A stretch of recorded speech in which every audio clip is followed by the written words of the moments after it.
Good morning everyone. আজকে দিদুন বাড়িতে আমার সেকেন্ড দিন। আজকে তোমাদেরকে দেখাবো আমার দিদুন বাড়িতে কি কি গাছ আছে।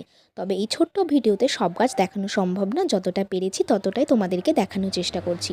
অনেকগুলো তুলসী গাছ আছে, একটা ছোট্ট রক্তজবা ফুল গাছ আছে, বেগুন গাছ আছে, টাইম ফুল গাছের অনেকগুলো ভ্যারাইটি আছে, পুঁই শাক গাছ আছে, এরকম অনেক গাছ আছে, অ্যালোভেরা গাছ, পাথরকুচি গাছ, অনেক রকমের। আর একটা ছোট্ট সাদা টগর ফুল বা কিছু একটা ফুল বলে, আমি সঠিক নামটা জানি না, বাট ওই গাছটাও আছে, কিন্তু এখন একটু পোকায় ধরে গেছে। আর এই যে এটা হচ্ছে পাথরকুচি পাতার গাছ। এই পাতাটা মাটিতে ফেলে পাতা থেকেই এটার গাছ জন্মায়। ছোটোবেলা আমাদের বাড়িতে অনেক গাছ ছিল, পেটে ব্যথা হলেই পাতাটা ধুয়ে লবণ দিয়ে খেয়ে নিতাম, পেটে ব্যথা সেরে যেত। পেঁপে গাছও আছে, কিছু আম গাছও আছে, তবে সেইগুলো আর দেখাতে পারলাম না। আর এটা কি বলো তো, তোমরা যদি কেউ চিনতে পারো কমেন্টে কিন্তু অবশ্যই জানিও। অ্যালোভেরা তো আর কেউ ইউজ করবে না দিদুন বাড়িতে, তাই আমি একটু মাথায় মেখে নিলাম। শ্যাম্পু করার পরে চুলটা কিন্তু বেশ ফ্রেশ হয়েছিল।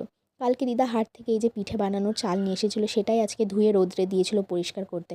তারপরে ছাদে চলে গেলাম স্নান করে, যে জামা কাপড়গুলো রোদ্রে দিয়েছিলাম সেটাই আনতে।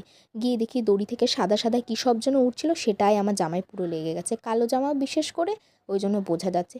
পরে পরিষ্কার করে নিতে হয়েছিল এই আর কি। আর আজকের ওয়েদারটা খুব ভালো ছিল। বা